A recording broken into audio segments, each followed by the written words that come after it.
Okay, thank you for having me here today. I appreciate the chance to talk to you. My name is James Crabtree. I'm a distinguished visiting fellow at the European Council on Foreign Relations in Berlin and a visiting fellow at the Asia Society in New York. Until not too long ago, I used to run the Asia office of the International Institute for Strategic Studies and helped to organize the Shangri-La Dialogue, where we would welcome the defense minister of the Republic of Korea each year and listen to their statement about Northeast Asian security and how that linked to the wider security of the Indo-Pacific. And I've been asked here to talk today a little bit about North Korea-Russia cooperation, a very timely topic. So what I want to do is look at the context of increased cooperation between the DPRK and Russia in the bigger picture of relations between Europe, the US, and China. Try and say a little bit about what I think the two sides are getting out of this cooperation, and then look at where it might go next and how the cooperation will be viewed in both the United States, but also in Europe. What we're talking about here really, I think, is a pattern of growing cooperation over recent years, but one that has been brought to public mind, in particular by the visit of Vladimir Putin to Pyongyang, as well as to Vietnam in June of this year. The two sides signed a comprehensive strategic partnership treaty, which, as the audience of a lecture like this will be well aware, echoes the mutual assistance treaty that the Soviet Union and North Korea used to have in the 1960s. In particular, the context for this has been shaped by the Ukraine war, where North Korea has been providing weapons privately to Ukraine, but also concerns about exactly what the treaty that was signed by the two sides might mean in the future. You can see a quote on the screen there, if indeed you can see the slides, from President Putin, who talked about mutual assistance in the event of aggression, something that comes very close to the kind of language you would find in an alliance. It also talks about military technical cooperation with the DPRK, which we'll come back to in a second. So this has been the prompt for concern about this, and I think it will have been noticed in the European and North American capitals. In the United States, there's a great deal of concern about a growing axis of cooperation between a quartet of nations that oppose the current global order that the US has shaped, namely Russia, China, Iran, and North Korea. In Europe, these developments are seen predominantly through the lens of the war in Ukraine, which has shaped Europe's attitude to China in particular over recent years, shifting Europe from viewing China as a cooperative international power to a rival and competitor. But it will also shape the way in which Europe looks at the security of Northeast Asia in general and the role of both the DPRK, but also the Republic of Korea. I think it's important to put this within the context of the broader geopolitics of the region. It is worth noting that relations between the US and China have improved somewhat over the last year from a very low ebb around the time that Nancy Pelosi visited Taiwan in 2022 and the balloon incidents which followed. There's been a kind of tentative, very faltering mini rapprochement forged by high-level meetings between the two presidents of the respective countries, but also high-level officials. Within that, however, Chinese non-military aid to Russia has been a consistent sticking point. It's been one of the things that Washington gets most anxious about, and therefore the fact that there is more non-military but also military aid flowing between the DPRK and Russia will also be a cause of genuine concern.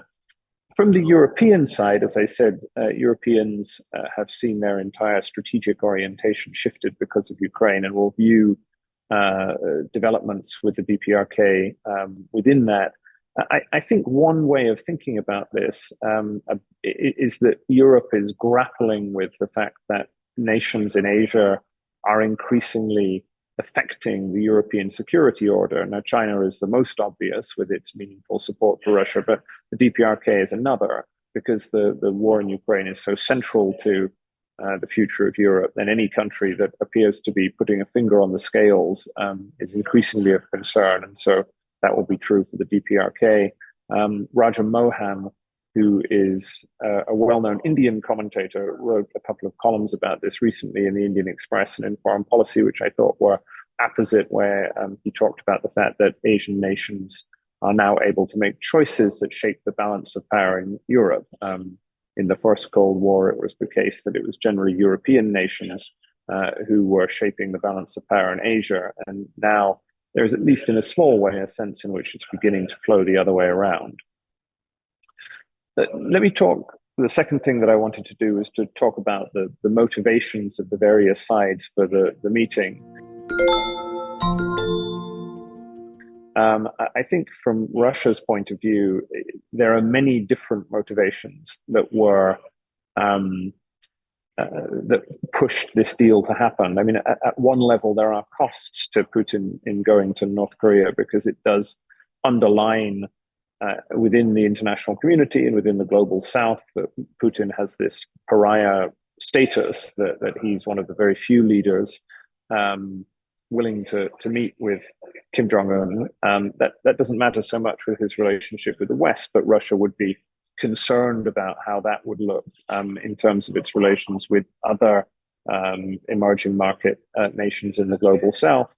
But overweighing that, there are clearly much more important practical benefits, the most important being munitions, where intelligence estimates suggest that the amount of equipment that Russia is getting from North Korea is material in the course of the war.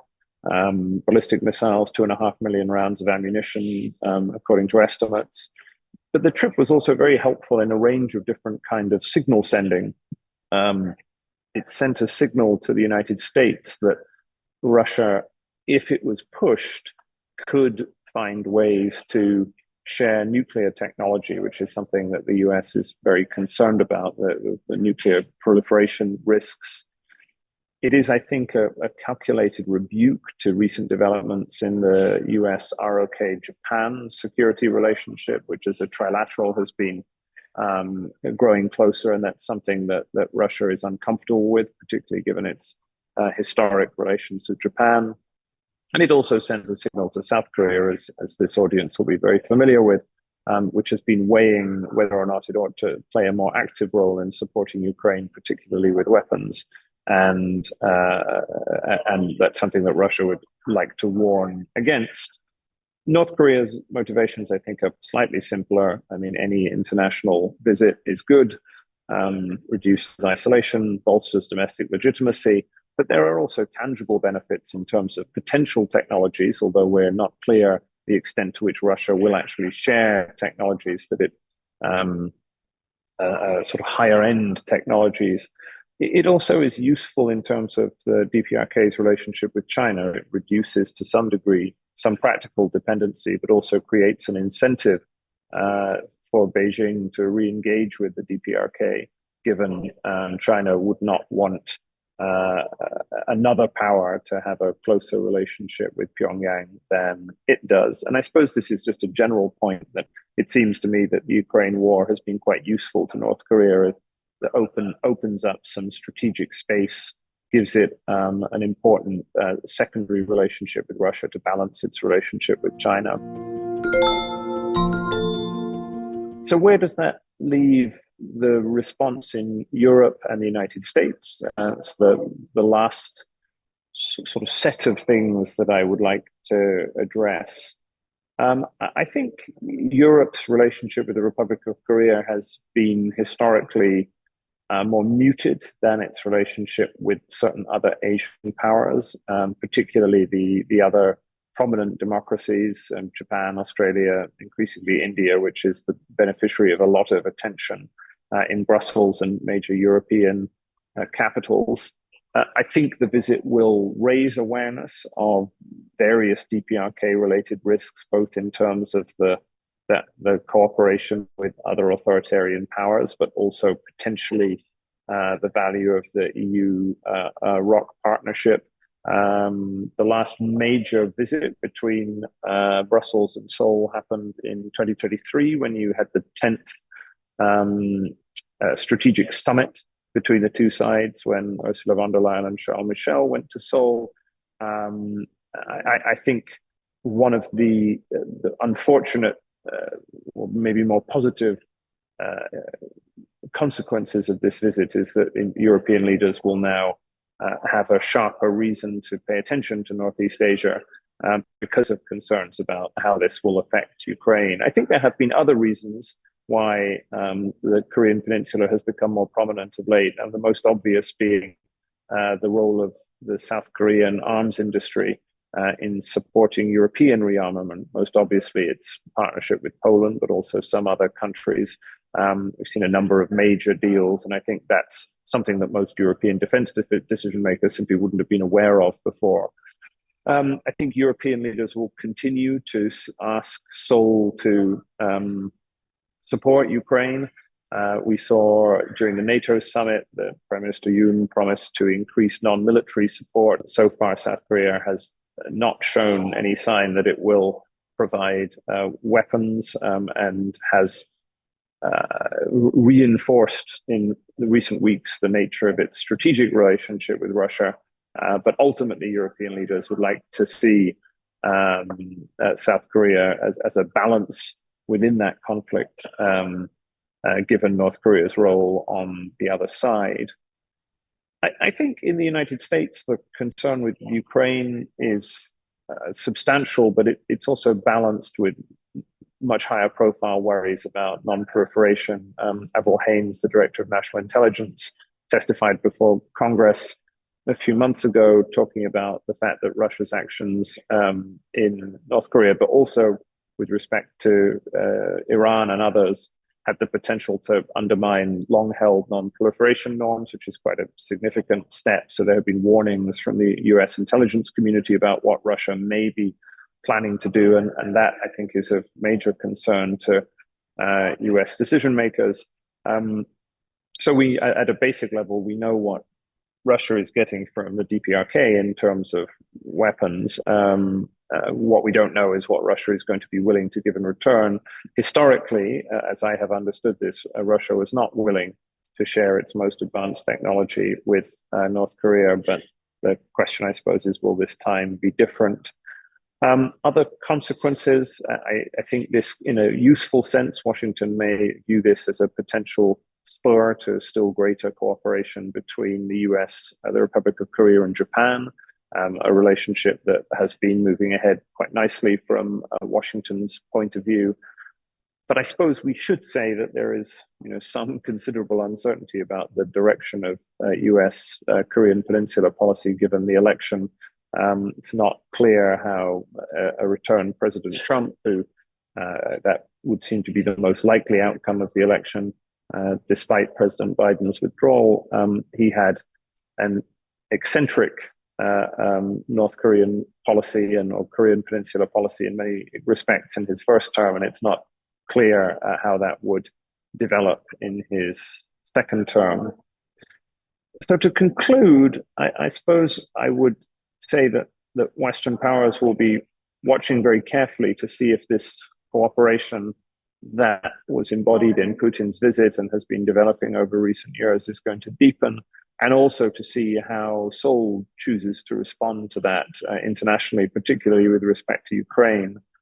In the United States, the sort of major big picture concern is that the US is facing much closer cooperation between these four rival powers.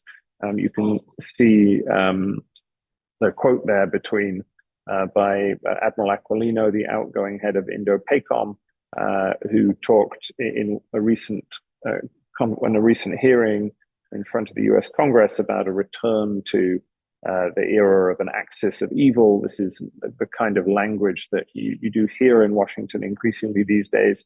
I think more sophisticated analysis or more sophisticated analysts would understand that there are lots of divisions between this grouping. I've already discussed a couple of them with respect to China, the DPRK, and Russia, which is a very uneasy partnership. Nonetheless, that is the predominant way in which the United States is going to interpret this. I think that would be certainly true under a Trump administration, a second Trump administration, or maybe slightly less so in an administration led by a Democrat president. China would view these relationships primarily through the lens of how it affects its relationship with the US. So in a sense, they're mirror images of each other. I think there will be a focus on whether there will be more military cooperation, both bilaterally between Russia and the DPRK, as in trying to understand through intelligence work what Russia is willing to spend in terms of technologies in exchange for the weapons that it is procuring, but also whether this might lead to more trilateral military cooperation with China. This is something that Russia has proposed, but China has not yet agreed to. Generally, China has been a little bit wary of seeking to paint itself as being part of a trilateral arrangement with Russia and the DPRK, at least in public, in part because it still seeks to have a trilateral relationship with Japan and the Republic of Korea. And there was the trilateral China ROK Japan summit not too long ago. And I think ultimately Seoul's response will be watched very carefully. I mean, Seoul is striking a balance between its desire to attract international attention to the situation in the peninsula, but also to avoid being forced into a situation in which it has a rapid deterioration of its relationship with Russia. As I mentioned earlier, over the last week, you've seen a public reaffirmation of the fact that the relationship between Seoul and Moscow remains one that is strategically important. And so far, at least, Seoul hasn't signaled that it is going to be willing to support Ukraine with weapons as its European partners would like. So that's all I had to say. Thank you very much for the invitation. I mean, I think this is an important strategic development, and one that, particularly because of Putin's visit, will be watched more carefully in the months and years to come. Thank you very much. Thank you. Thank you for your excellent and a very comprehensive, overview and an analysis on the, North Korea, Russia, North Korea approachment, last, a few months or, a couple of years already. I think it's India is another, interesting, actor in this game, and you are covering global issues. But I think it's you published a book on, India, too, and then you are India expert, I can say. And India has been, again, ambivalent on this Russia-Ukraine war. And India has been, very neutral and take advantage of whatever is, on the table for its own national security, national interest, last couple of years. But I think it's India. As far as I understand, India doesn't have the specific official, position on, in the North Korea and Russia rapprochement. But as you know, Russia India relationship is pretty special. But at the same time, you are aware of India also, the thinking about its own reputation. And then, Russia India has very close military relationship, and at the same time, it has a very concern about North Korea's nuclear proliferation. So it's a very mixed picture, and then variables is mixed. And then what's your take on this India's, say, presumed perspective on this in North Korea, Russia, approach? Indian Prime Minister Modi just went to visit Vladimir Putin in Moscow in a move that was not well received in Europe, because it looked as if, as you say, India was, reinforcing the centrality of its relationship with Russia. And this was the first visit that Prime Minister Modi had taken after his third election victory earlier this year. However, I don't think it's quite right to say that India is neutral in all of this, and I think India has been actively trying to forge stronger relations with not just with the United States and Europe, but also with countries like the Republic of Korea, Japan, and Australia, with the kind of democratic industrial nations of Asia that are worried about China's rise. And so and India is very concerned about closer cooperation between China and Russia. So really, India's strategic imperative on the one hand is that it doesn't want Russia to become too dependent on China, which is India's major long-term rival. Right. And it's also seeking closer relations in general terms with the West. I mean, not to the point that it will ever be a US ally in the way that the Republic of Korea is, but the direction of travel has been reasonably clear. So I think I'm not sure if India would have a strong view on, certainly not as strong as the United States or Europe, on Russia DPRK cooperation. I suppose to the extent that it complicates cooperation between Russia and China, then that may be viewed as a good thing. But as I say, mostly India's concern is about trying to strike a balance between deeper cooperation with the West on the one hand, and not having China and Russia become too close to one another if it can be avoided. I think it's a pretty interesting and then very informative time for the informed public, not only in South Korea, but also international community who are interested in the North Korea and then reunification issue. Thank you, James. Very good. Well, thank you for having me. That's great. It was lovely to see you again. I hope to be in Seoul before too long. So.